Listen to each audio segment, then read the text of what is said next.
Boom, boom, this is Ken. Everybody, welcome back to the channel. All right, today we're going to do a Azur Lane ship review for Centaur, HMS Centaur. Now, she's a little bit, let me tell you, she's probably the most versatile ship in the game. We're going to go over her a little bit here shortly. But I just wanted to say that she's on par with Enterprise, and in some cases she excels with Enterprise. So I think you're going to really like this video that we're going to be doing up here. But let's go ahead and talk about her actual military career, and I think that's going to show why she's such a powerful ship in the game, and why they chose to do this with her. Now, Centaur, she actually came out after the war. She actually did not participate in the war. She didn't launch until the 22nd April in 1947. So the war was pretty much, over by that time. So a lot of the jobs that she did, was during, she participated a little bit in, the United Kingdom had a few skirmishes with other countries during this time period, and she participated in some of those. We'll go over a few of them. But so she was the first of the 4 Centaur class fleet carriers. So she takes the name of the actual class that was created by the Royal Navy, and she's the only ship that's completed with the original design configuration, which is the straight deck that comes off. If you look at a lot of the carriers from them, they use what's called they use a off-center deck, and then they have an elevation that they go off on to get the ships launched, and that way they can make the ship shorter. But the Centaur actually has the standard axial flight deck, such as Enterprise, and all of the United States Navy carriers have the straight axial flight deck. So she has the same deck shape as them, even though she's a British ship. Okay, now as I said, she was completed after the war, so she didn't actually take part in any World War II battles. Okay. But the thing about this is here, she was modernized and numerous times. I mean, I think she was 4 or 5 times she was actually modernized, which means they would take her in, upgrade the radar, the weapons, and just completely redesign the tech package for the ship, which is what made her an extremely modern high-tech carrier, considering the years that she was in, which is she was decommissioned in the 60s, I believe, actually, and disposed of in 1972, and that she was gone to a shipbreaking company. So she was never, because of the pressures on a defense budget in the UK, she wasn't converted to a lot of the times they take a carrier and they convert it to a commando carrier, which is basically just a crew carrier. But they decided not to do that. They didn't have the funds to do that. So basically, she was towed to Devonport and used it as a accommodation ship. And so she really just basically set a port. And then 1970, she was used as a tender for the Royal Navy barracks at HMS Drake at Devonport, and she was towed back to Portsmouth, and again used as an accommodation ship. So what an accommodation ship is when they bring in a big ship, like in this case it was for the Eagle and Hermes, the crew has to leave the ship. So the crew leaves the ship, and they temporarily, so it basically, an accommodation ship basically becomes a sort of like a floating hotel, so to speak, where the troops can, barracks up until the refit for their ship was done. The first time she was used in accommodation was for Eagle, and the second time it was for Hermes. Okay, and then she was towed again to Devonport and put on the disposal list in 1972. Queensborough shipbreaking company broke her up, and she was sold for scrap. So she did participate in a few. She had a squadron of Sea-Vixen planes and whatnot, but she didn't do a lot of actual, because she wasn't in the war, she didn't get a lot of actual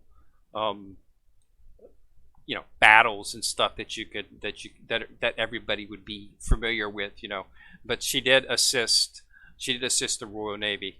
In 1961, I mean, if you know, Iraq announced that Kuwait would be annexed, and of course the Kuwait did not want that, and they requested the assistance of the United Kingdom and Saudi Arabia, and she was involved in that. It's called Operation Vantage, is what it was called. The first carrier sent was Victorious, and she landed some Marines and some commandos, and then Centaur arrived on and relieved Victorious and patrolled the Gulf.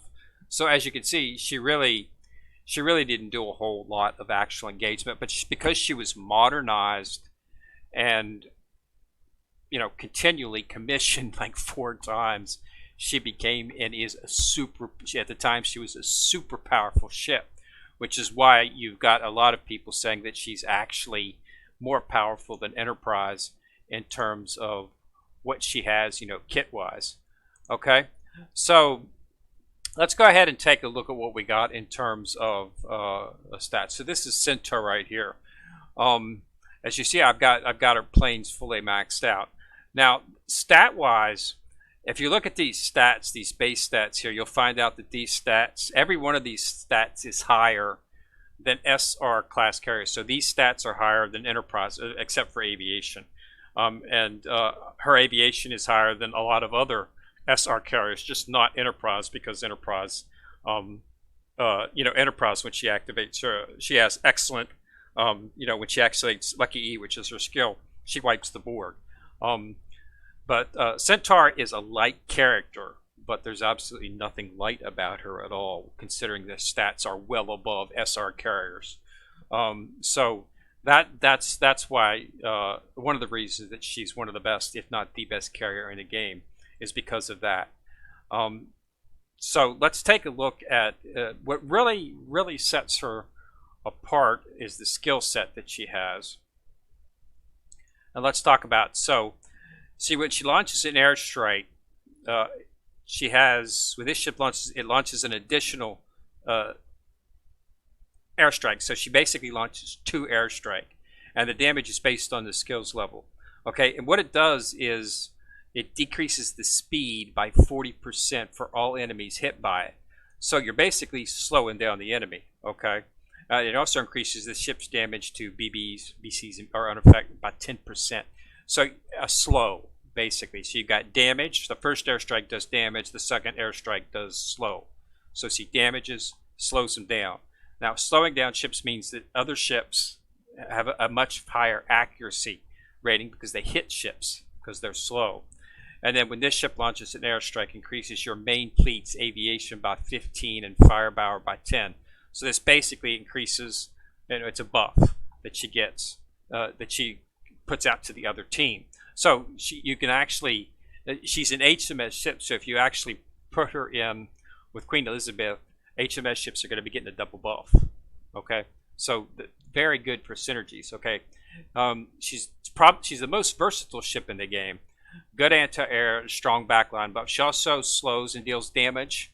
Okay, so she does pretty much everything. I mean, she's good in both PvE and PvP. And because I said before, she's a Royal Navy ship, she gets all the team synergies. Okay,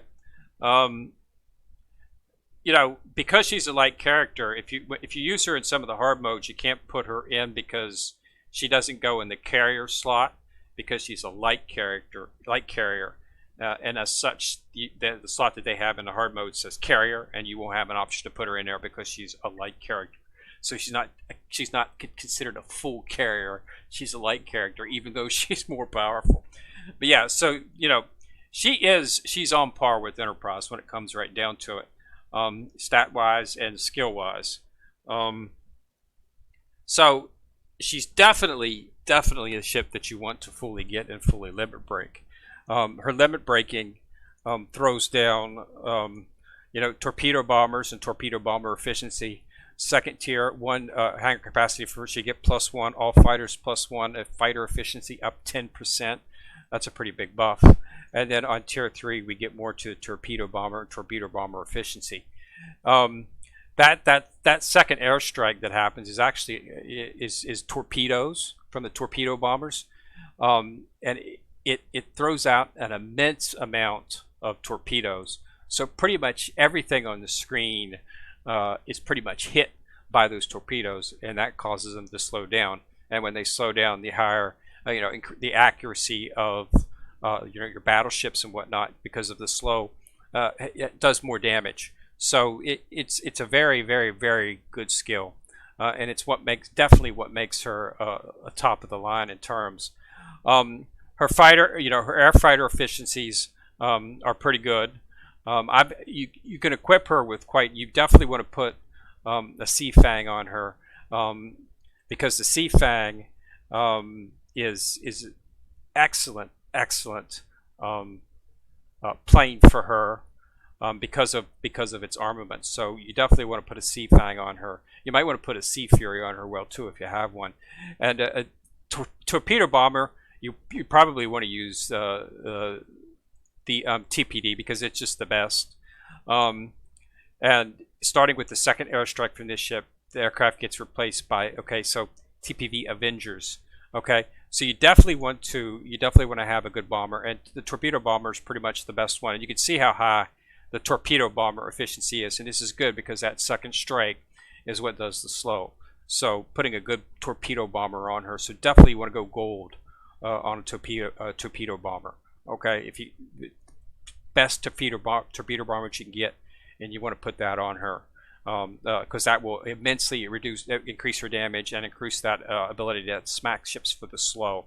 Because after they get slowed, it's pretty much they get slaughtered.